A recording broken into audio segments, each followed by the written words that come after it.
What's going on, everyone? Welcome to the All of Life podcast. It's good to be back together again. It feels like we've had a little bit of a break here, as it is during this season of our church. Incredibly busy, but it's good to be back on the podcast and hopefully talk through some things as we head into a brand new season. Yeah. So, I don't know if we need to do introductions here. I think if you watch this, you kind of know. But anyway, Warren, Jim, John, pastors here at Redemption Tempe.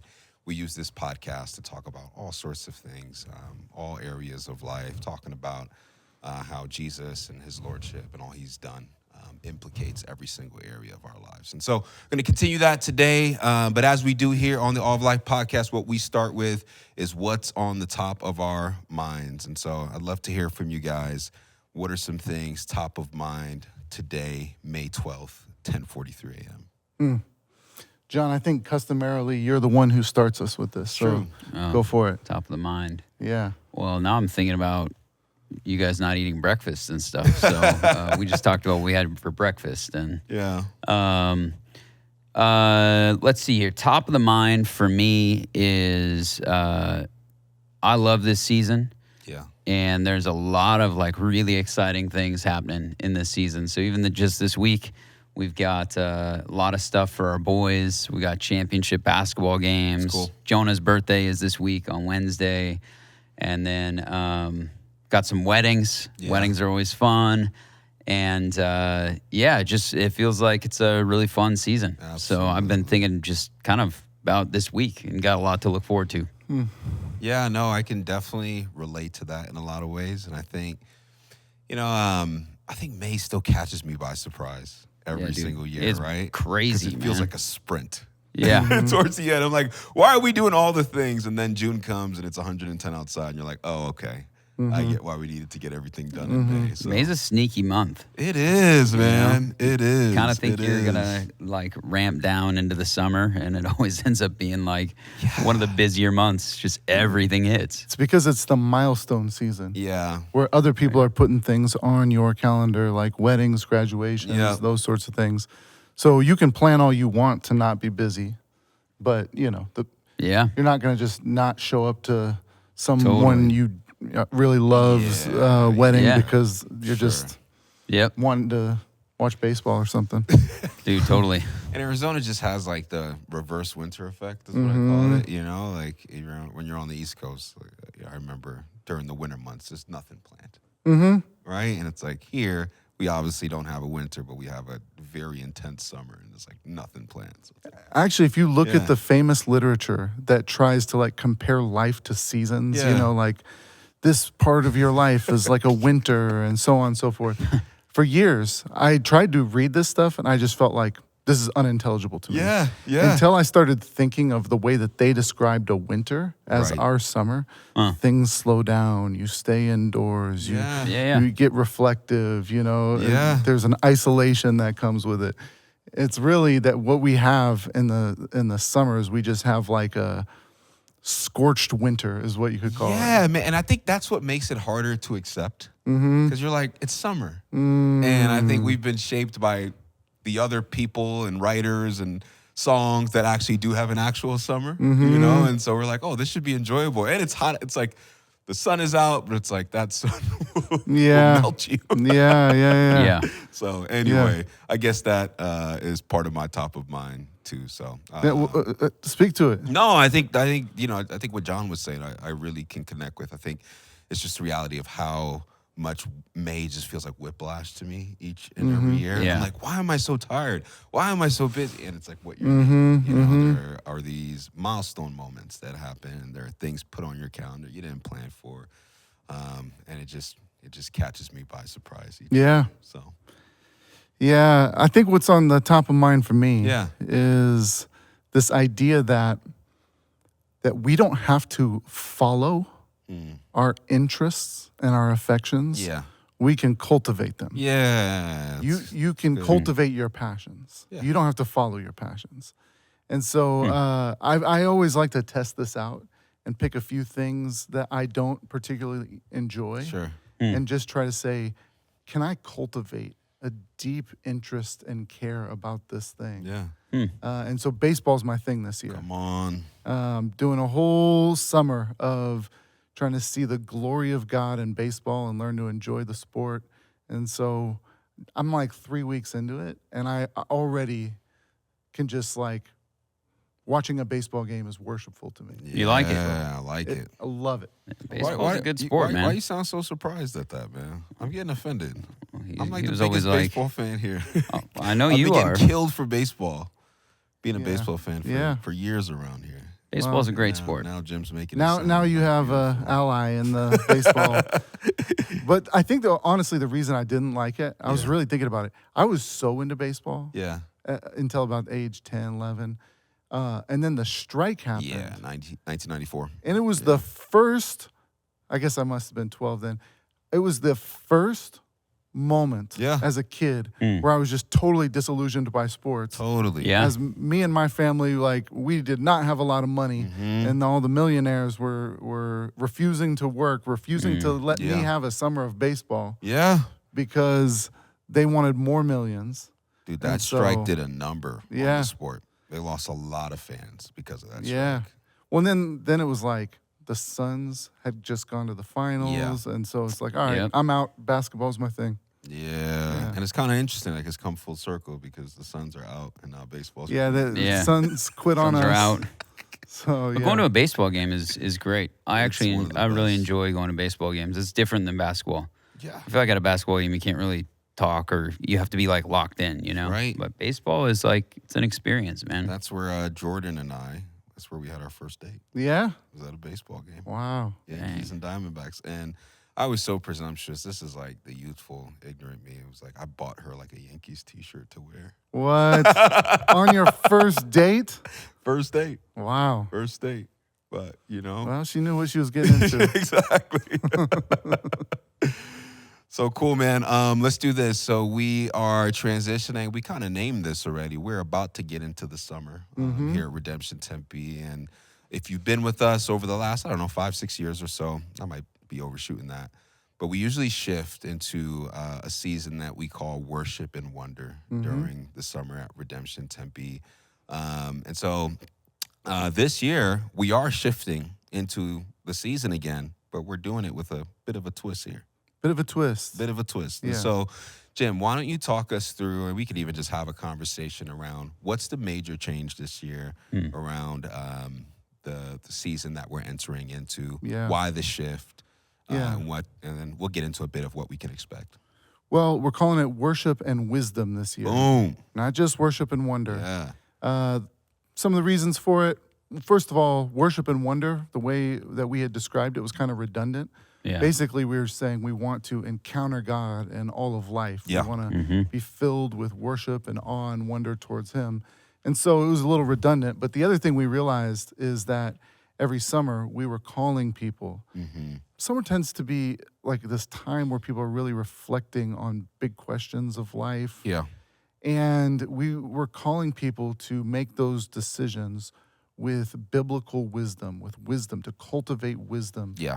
Because oftentimes the decisions that people make in the summer can either be very wise and lead to flourishing. And it's a moment to step back and really evaluate things and to press in deeper with the Lord and the ways of His kingdom. Yeah. Or it can be a time where you disconnect and make foolish decisions that have ripple effects beyond what people can imagine. So really what we do in this season is we call people to two things. One is as you scatter about and you're enjoying things on your vacation and doing summer type of things, don't forget the presence of God in those things. When you hike, read Psalm 104 and be in awe of His creation. When you are spending time with friends and family, like pause and give thanks for these relationships. Yeah. Don't take them for granted. It's good. And then we also just say, hey, cultivate wisdom. Go deep into the Lord. Don't disconnect from community. Don't disconnect from your intentionality with your faith.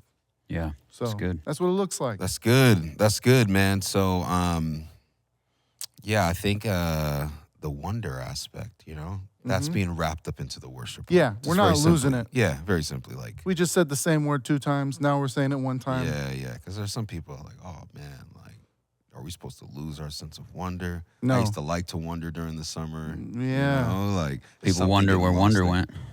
Yeah, no, wonder's still in there. It's still in there. Yep. Cool. All right, so we have these guys that are on our laps right now. These haven't come out yet, and they probably won't be out by the time this comes out.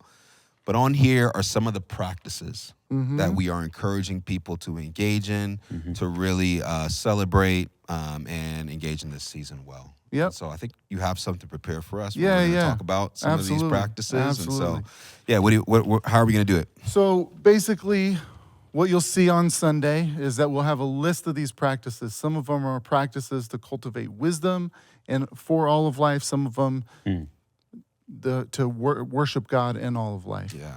And it's a list of things. You can throw this up on your refrigerator. And by no means are we asking you to do all of these. No. These are like a optional menu of things that spark your imagination of the ways you can engage in this season. And they're mobile, like when you're leaving town and those sorts of things, you can put this in your pocket and be thinking about these. But it's just practices to go deeper in these areas. Cool. So what I thought we would do today is I've got a cup here, and it has just a bunch of different types of people. All right. Little case studies of different types of people. Some of them are curveballs. So we're going to pull a name from here, and we're going to just say, what practice would we recommend for that person? All right. And why? It's good. All right. So It's great. Let's go ahead with the first one. And the first one is, okay, we're going in the deep end right away. This is a person who's alarmed by AI.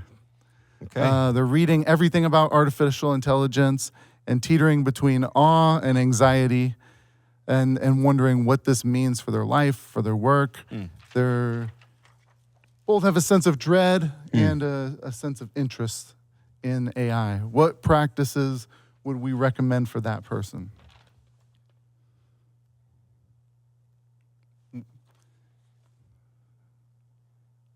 I'm just going to stare at John. Yeah. John? Is John's going to be the one? I would say on the wisdom one, coffee with someone wise. Yeah. Tell me about that. That's Why? good. We've got specifically, if you've got a lot of apprehension and anxiety around AI and kind of getting caught up in it, there's a lot of people who may be engaged in AI, might be working in an industry that are on the forefront, and there are people in our church that work for AI companies that are doing a lot of work that know way more than me, might know more than you, to meet with and say, hey, can you help me out? I'm reading a bunch of stuff. I'm getting entrenched in it. I'm pretty anxious. Are these fears valid? Maybe they are. Maybe they're not. Maybe you're assuming the worst. And naturally, if you are isolated feeling this way, you are going to assume the worst. And so getting coffee with someone who's wise, who maybe knows a little bit more about AI would actually serve you really well. That's good. Yeah, I like that one a lot. I was also thinking of scripture to art because I think, like, if you engage in a practice like this, which says study a book of the Bible you haven't studied before, then create a piece of art, song, poem, or painting that can be used to remind you of that truth in scripture. I think you're doing what AI really can't do, And I think maybe in 10 years we'll talk about, AI can create wonderful works of art, but there's still something in art that's like, the humanity of it just cannot be replaced yet, or ever really, truly. But even the feel of it doesn't come through with art. Yeah. I think like grounding yourself in one, God's word, the reality of that, and also like you being able to do something that the computer still can't do, like grounds you in like, man, even with all the technological advances that come, there are still things that are going to be uniquely human because of how God has like wired us that we can do. Yeah. And so I think that could be a good reminder of that. That's good. Yeah. Yeah, one of the ones I thought about was fiction. Read some good fiction by C.S. Lewis.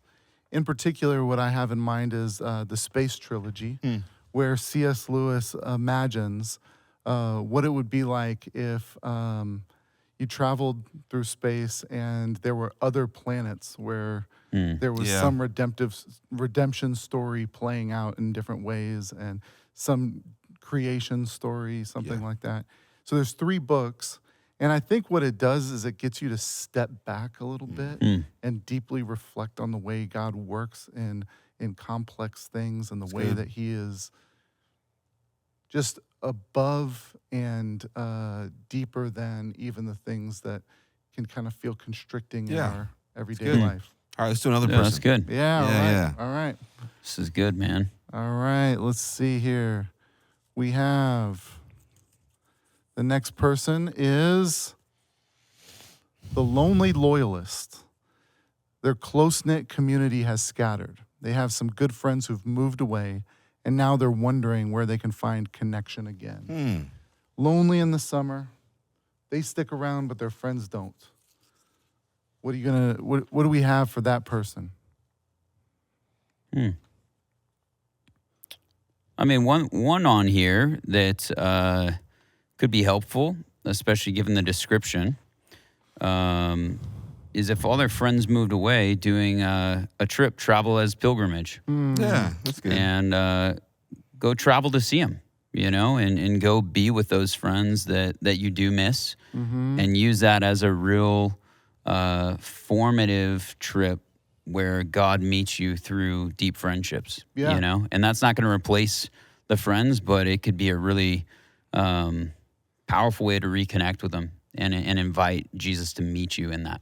So if you're going to turn like a trip into a pilgrimage, like you could go out and visit some friends and just do nonsense, or you could just consume. Like, what's a way to take a trip to visit friends and make it like a meaningful, deep engagement with God? Yeah. I mean, I think one would be as you plan for the trip, to plan things that will help you reconnect with these friends in deep, meaningful ways. So that's conversation, it's questions. But also, I think praying prayers of gratitude to God for these friends. Like, it is hard to find good friends, and you can't just replace people. But whether that's a psalm of thanksgiving, or you write in a journal, or you write a prayer of gratitude for these friends that you can pray to God, but you could also share with them, to say like, man, I am actually lonely, and to be able to process your emotions with your friends of like, I just like, you've been really formative in my life and feel like God's used you to shape me. And since you moved, like, I haven't replaced, the friend. And then I think making that time really meaningful to reconnect, good questions, times of prayer, being able to process through, how you're doing, how you're feeling with somebody that you have been able to do that with historically. And now distance has kind of made that harder, and this would provide you the time to reconnect. And then as you travel back, to pray prayers of gratitude, to know that is a way in which God met you. That's cool. Yeah. This year I've started doing something similar to a remixing the Psalms sort of thing. And like that is I have, when people that I deeply love move away, I'm just like writing out a prayer for them and then giving a little gift and taking a moment to kind of mark the end of that season and that relationship. It's good. Because I think there's something in our mind and our heart that just when things just kind of fade away and there's not like that moment of closure. It's true. It fizzles out. Yeah. You can shed some tears, you can thank God, and then release. You know? That's good, dude. You want me to give one, or do you want to do another go for it. Go for it. Man, I like the savor one, and I like that it even connects with some of the things that we're doing during this season to connect people, like the Peace Feast and the food clubs, because I think something I've realized, because I've had a ton of friends move away in just 10 years I've been here, which, we all can relate to, is I think something I've had to let go is that I have not, in those friendships, as great as they were and are in a lot of cases, they're not the peak of friendship in my life. Mm-hmm. And like, there is, like, if I just look at that as like, that was the best of friendship I will ever have, then I'm probably going to shut myself off to future friendships that might even be better, you know, or fulfilling. And so I think there's like a mindset shift that needs to happen there. I think in a lot of different areas of like, you haven't even reached the peak yet. So I think, but that also requires being kind of at the bottom of the mountain again and having the awkward conversation at the food club, at the peace, you know what I mean? But these are like great opportunities to like start over, or not to like forget those friends, but to connect with some new people. Like God might have some new friends for you to have. That might be totally fulfilling to your life in ways that you never actually expected. So, what do you guys think about the nature of the food clubs? Like, what are those, and why would they be such a good place to reconnect? Talk about it, connect with new people. Yeah, so we've got 4 different food clubs this summer, and all of them will have a little bit of a different emphasis. But the thing that they all have in common is food and sharing meals around the table. And so one of them would be like kind of food 101, which is essentially what is God's purpose for food? You know, how can you enjoy the goodness of God through food? There's other ones on how you can be hospitable to your neighbors with food and around the table. Another one is how to eat globally, locally, and so that's like global, global food in our midst. And so I think why that would be great is if you're like, hey, I don't know how to make new friends apart from like finding something we have in common. Well, food is the lowest common denominator that we all eat. Right. And if you are in a food club with other people that enjoy food, be a great place. And then the other thing is the table is the place in which people just let their guard down. Yeah. It's easy to have conversations. We believe as a church that the table is transformative. That's why Jesus ate his way through the Gospels, right? It's the way that you make relationships. And so it's great because it's not a super in-depth thing, but you're going to get to learn about food, eat food, and connect with people around the table. That sounds. I love that. For those, All right, let's do another one here. We've got, someone in a dating relationship. They're asking serious questions about should this be the person they marry or not. And they've got to make some of those decisions this summer because there's questions on the line of whether someone moves or not. Decision-making guide. I was just looking at that one. Talk us through it because you wrote it up. Yeah. So that's my choice, but you're the guy to talk about it. Yeah. Well, years ago, I wrote this decision-making guide just because if I found that people were making a lot of decisions during the summer. And it's short, it's a few pages, but it provides the questions for you to ask. Not the answers that you'll get. Yeah. But we need often better questions. Yeah. Like when someone's making a decision, what do you guys think are like the big questions that they typically ask that aren't necessarily the most helpful? Can I do it? Can I do it? Yeah, which is like a can, not a should. Yeah. You know, and so it's like, I could do this. How hard will this be? Yeah. How hard will it be? Yeah. Yeah. If it's hard, I won't do it. Yeah. If it's uncomfortable, I won't do it. Or even just like, do I want to? Like that's an okay question. Sure. It's a factor. But like, you want to eat a bucket of ice cream sometimes. Like you want to not go to work sometimes. That can't be the ultimate decision maker. Right? So it has other questions. Questions like, it does ask, what do you want? But then it asks, what is the deepest, most appropriate way of fulfilling that desire? And is it an appropriate desire? Questions that help you count the cost of making a transition. Because there's always a hidden cost to things that you never really account for. Of course. Like when in the summer, people go on vacation. Wherever they go on vacation, they determine that's the place that they're going to live. Totally. So they move there. Be looking at houses while you're there. Yeah. That's right. And what you realize is that over the years, these people call me and say like, hey, I shouldn't have made this move. I got disconnected from community. Also, like I came to this place during the nicest time of year, and now it's like horrible and snowy. That's right. Yeah. Having a hard time finding a church, so on and so forth. There's a cost to those things. Yeah. No, that's a really, You really good one. are we giving those decision-making guides out? We're giving them out this Sunday. We'll have them Great. on the table, printed out, and then we also have them on the website. It's really good. Yeah. It's a really helpful stuff. tool. Yeah, I know Jim's not going to pump himself up because he wrote it, but it's really helpful. Yeah. Yeah. It's good. Yeah. All right, next one. Next one. All right. Someone is going on vacation for a full month. They're going up to the mountains somewhere remote, but they're going to be away from their home for a full month.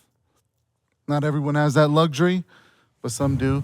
And actually, sometimes this is people who are going back home after finishing up, between college. They're headed back home for the summer. Yeah. So, what would you give to the person who's going away for a month or two in the summer? Yeah, I'm thinking for someone who is maybe going back to where they're from, where they're going to be with family. I think the listening session could be a cool one. Speak to it. Yeah, what is that? Especially and why? all right, so the listening session says, James 1:17 tells us to be quick to listen, slow to speak. Spend a whole conversation where you only ask questions or respond to questions. Consider an older family member and ask them to tell the story about your family history. And I think that's so important, like if you're visiting family, because family, those are some of the people that it's easiest to really paint as flat characters. Yeah. Right? And going, Yeah. mom's this way, brother's this way, cousins this way, et cetera, on and on. And so I think like we don't want people to do that to us because we believe there's so much with us and like so much happening and we want people to be curious about us. But often when it comes to family is where we're the least curious. I think that's why Jesus says what he says around like prophets not getting honor in their hometown. 'Cause it's like, you're the carpenter boy. We know you, Yeah. And so like, as you go home, as you engage with family, there's an opportunity here to really slow down and spend a conversation asking maybe questions and sparking new conversations Yeah. that you've never had with family. And I think that can open up a world of possibilities for like the health of a relationship. Yeah. Yeah. I could see that. The health of a relationship and also the opportunity to gain wisdom. Yeah. Like wisdom, one of the main ways that it's transferred is relationally. Yeah. And Totally. especially with people who have experienced challenging things in life. Yeah. And oftentimes we're in a culture that kind of worships and esteems youth and the new. But, someone who's made it through, a bout with cancer and, World War II or something like that, they could probably speak to the challenges of our day in ways that don't make it feel like we are the only ones who've ever gone through a hard thing in the history of the world. Sure. Yeah. I got two, kind of depending on who the person is. The first one, if you're gone for a month, I would say do the wisdom from Abraham, which is reading Abraham's life story, Genesis 12 through 22, and paying close attention to his life, his journey, his trust, failures, obedience, doubt, and then write proverb-like sayings to capture wisdom. And I think, for that, why it's helpful is you are not checking out, but you're actually leaning in to the Spirit to speak into your month. For some people, you might be tempted just to do whatever you want. You're not engaged in a local church. You kind of might be you're prone to, realistically, you're tempted to do stuff that you might not otherwise be tempted to do. So I think that you can learn a lot from Abraham. That's good. The other person is, hey, if you're just vacationing and you've got a month beach house or something, and you've got your family there, I would just say take advantage of the sunset one. Oh, yeah. And go watch the sunset every night at the beach if you're at the beach for a month read Psalm 8. Make that like a liturgy of, hey, every night we're going to go watch the sunset, read Psalm 8, give thanks to God for his goodness. Mm-hmm. All right, the next one is John Crawford. Okay. What would we Dang, dude, Jim's worried about me over here. John? What comes to mind for you is, I'd say play a game as an act of trust. So I know that your kids enjoy games. Yeah. But what this one says is read 1 Peter 5 about casting our cares onto God. Good. Sit quietly for a few moments and name the things that you're trying to control, plans, outcomes, people's opinions, one by one, and trust them to God, the good Father who cares for you. Then go play a game, something light, and let it be an act of trust and freedom, a way of saying, I can rest because God is in control. And I like that. I don't think you're a guy who like struggles with control, but I do think you carry a lot of responsibility, Yeah. And so I think that there's these moments when you're playing games with your kids. Backgammon. You've been learning backgammon. Yeah. You taught me. That game was great. But make that this embodied prayer that says, I can step away and play because God doesn't slumber. He doesn't sleep. He's the one who's in control.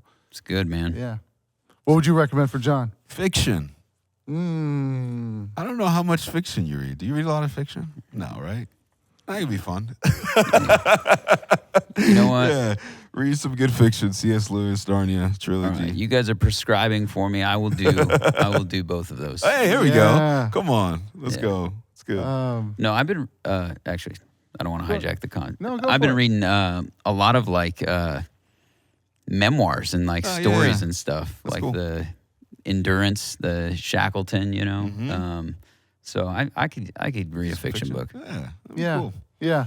don't The read a fact lot that of you're reading a memoir Yeah. is not surprising. Yeah. But if you were going to read some fiction, what would you read? The Road, The Road. What's The Road? Cormac McCarthy. It's a typical like John book, It's like a Yeah. post-apocalyptic. It's a father and his son. We've got to give Survival. some other. The movie's amazing. It's a movie, but no, it's a father and his son, and it's like their survival story. So I'm drawn to like that, Hungry Games. Hunger Games. That's what you're going to give him. Nah, dude. I'm going to give you Jaber Crow Oh yeah, I got it. by Wendell Berry. Yeah, I've got it on my shelf. You've got it on your shelf. That's half the Got battle. it. Yeah. Yeah. Jaber Crow, that's the barber book, right? Yeah. There we It go. is. Sweet Todd. All right. The next one is a recent college graduate. Okay. They got their diploma and they're asking, what now in life? Dang, that's a good one. What are we going to give for that recent college graduate? I mean, decision-making guide, we already did that one, but that would be very helpful. I think coffee with someone wise Yeah. would be really, really great too, especially if you know, like if you have an idea of the vocational trajectory, like you're going to work where in the industry that you got a degree in, be great to find someone who's in that industry Yeah. and grab coffee with them, Totally. and we'd love to connect you with them. And I think that could be really helpful. I mean, I know even in my own life, that's been massive, of trying to seek out other people just to learn wisdom from who are further down the road. And even before I was a pastor, I mean, I did that in the hair industry and all of that, of just trying to learn from people, grabbing a meal and just asking questions. It's really helpful. Yeah, man. I like the read or watch biographies Yeah. because I think we often even treat great people of the faith and outside of it in terms of just their highlights. I think social media even encourages that even more. But when you read someone's biography, you get the lowlights, the highlights, the in-betweens. And for folks who are just starting out their life, that's the reality of what awaits you in life. It's not just highlights, lowlights, in-between, and you get to read and learn about some of the ways that these folks like wisely navigated these different seasons of their lives. And I think it's so appropriate that you are saying that because you practice that well. yeah, Maybe even beyond biography. yeah, But what so many college graduates want is they want a mentor. yeah. And some of the best mentors have already died. Have already died. Yeah. But there's a mentors, lot right. written about them, or they've written a lot. How have you had dead mentors? Who have some of yours been, and how do you learn? Yeah, from no, them? I've mentioned some of them on here, like George Morrison, who I've been reading his stuff all year so far. J.H. Jowett, I've probably read all his stuff. and Howard Thurman, probably read all his stuff. And I think that's the reason why I say all their stuff, is I try and read as much as possible from them, because I want to read all their works to get some insight into the different ways that they thought, navigated the hard things of their day. A lot of these folks are Christians, so how they faithfully, led others, lived, all those things. And I think sometimes if you just read somebody's like greatest book, it's like listening to like the best album of someone. And it's like, I want to get the low range, mid range, just starting out. And I feel like it gives me a fuller picture of their lives. And so that's a big way. And then I also just try and read some of their biographies. Yeah. Too. And when you do, you kind of find out like, oh, like their problems are not exactly the same, but there's a lot of similarities. Yeah. In what they were dealing with. And the value of books is that if you could get mentored by anyone, a lot of them are dead, but you actually have the ability to through their writings, And that's it's the same. A lot of my favorite people, they're dead, but you have a whole, access to their works that they've written, or, if they haven't written, if it's sermons they preach or whatever it is, depending on. But you can glean so much wisdom. Oh my gosh. And you can be mentored by someone you never actually met. Yeah. Yeah. Yeah. Who would be some of the people that you would prescribe as good mentors to someone just graduating college? One that comes to mind for me is Jim Elliot. Elizabeth Elliot's his wife has written a lot about him, and taken his journals and like published his journal writings and given commentary about what was happening. That's good. And if you don't know him, he's a missionary who at a very young age was bringing the gospel to the tribes in Ecuador and was killed in the process. Yeah. But he was a young, zealous man who was following God shortly after graduating from college. And his life was pretty short, but the depth of wisdom he had in that period of time, I think, would be very helpful. Any others come to mind? Yeah, for biographies. Or even just people to learn from, and they can go chase down the biography. Yeah, Martin Luther King would be a great one. And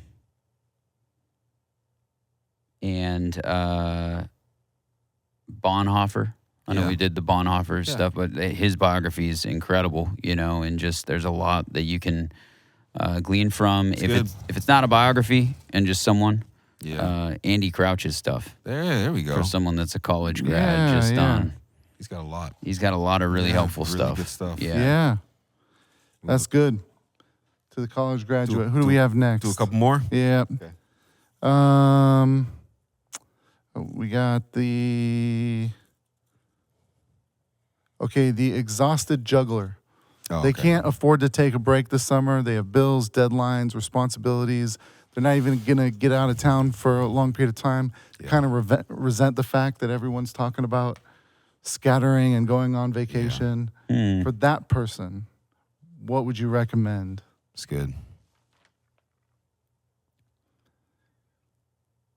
I think one of the ones that comes to mind for me is the proverb in your pocket. This is something I've been doing lately. It's where you pick a proverb and you write it down on a note card, and it just sits in your pocket right next to your phone. And then in these moments of waiting, you pull out that proverb and you reflect on it. You look at the different areas of your life through it.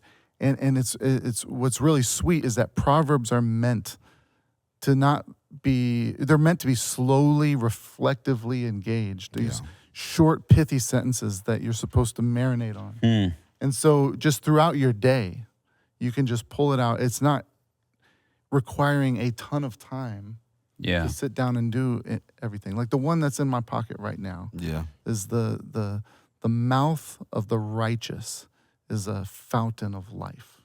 And just sit there, and if that's in your pocket, thinking about, okay, what does that mean for the mouth of the righteous to be a fountain of life in the way that I speak to my clients, in the way that I speak to my kids. It's good. When in the past has someone spoken into my life and it was like a fountain of life. Yeah. Yeah. It's Proverbs good. in the pocket.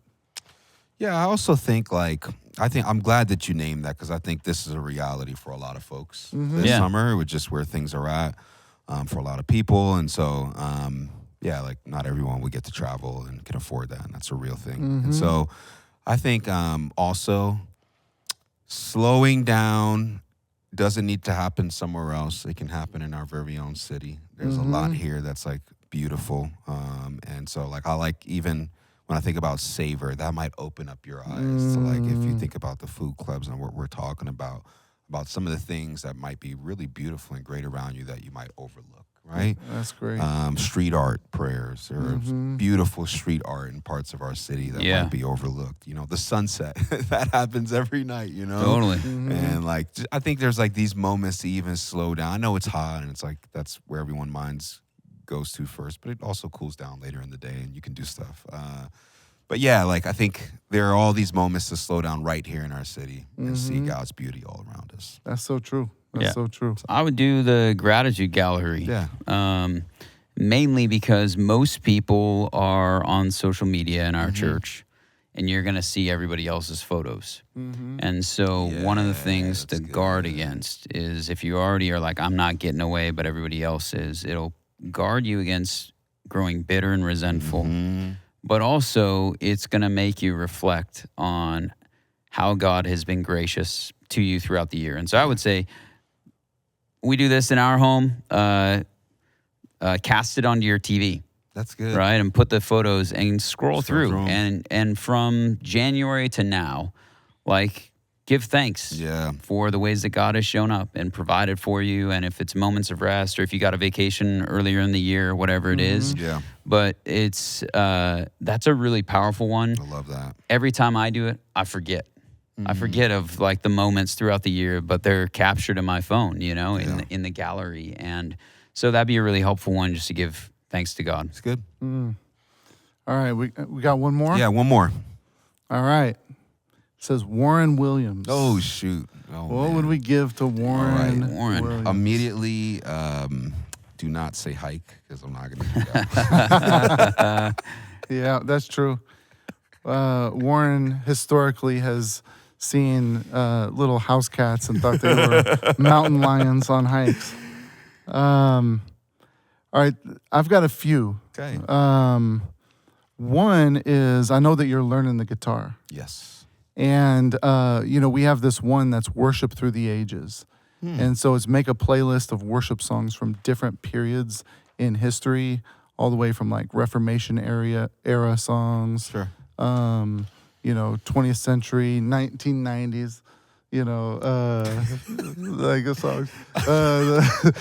Shout to Heck yeah. That's like my favorite album of all time, too. But yeah, I would modify it for you. Okay. And instead of make a playlist, I would try to learn on the guitar one song that you can sing with the church throughout different eras of history on the guitar. Challenge accepted. Wow. Yeah. Jim's overlaps with mine. I was going to do scripture to art, and I was going to do music. Okay. So make some kind of music from the scripture. Yeah, man. But through the ages, I like that. Those are both really good. And the summer's a good time. Like, I'll be honest, art, music-wise, that has been like not in my realm of thought this year. And so it could be a good time to re-engage. That's good. Do you want to know the other one I had for you? What do you got? Well, it's when we go to the NBA Summer League. Come on. The men's trip that we take every year is look for the echoes of God in sports. So when we're at that 3:00 game where one of my favorite things. In Las Vegas watching basketball, if you put in your phone just a list of different characteristics of God. Okay. And then try to, like, his creativity, wisdom, and try to identify moments on the court that display that. Love it. And then whenever you see it, like, thank God for that. Let's go, man. Yeah, no, that sounds really fun. Usually I just try and focus on picking the right player to win the tournament that we do. Yeah. Usually that 3:00 game is when you start to go like this. Yeah, I'm like, hey, are we heading off to the restaurant? I'm ready to eat some meat. Yeah, especially because all they have in the stadium are like, oh my Dairy Queen, yeah. and sugar-related items. I'm telling you, man. Gives you a diabetic coma like in the middle of the afternoon. Seriously. We always go to this Turkish restaurant after. Yeah, it's amazing. I don't know if you guys know this, but like whatever that mid-afternoon game is. I go to the top of the stadium and I just take a nap for like 20 minutes. That's funny, man. Yeah, you guys, I decided over the years I'm not moving around anymore. Yeah, I just sit in the same place. Yeah, camp and out. watch the games.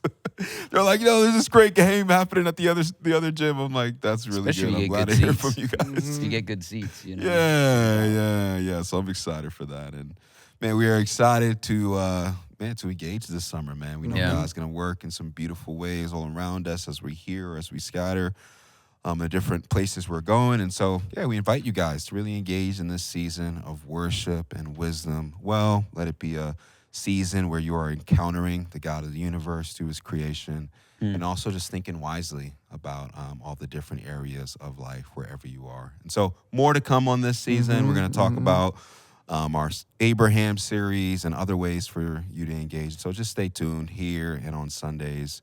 And we're looking forward to seeing you guys this summer. We'll see you next time.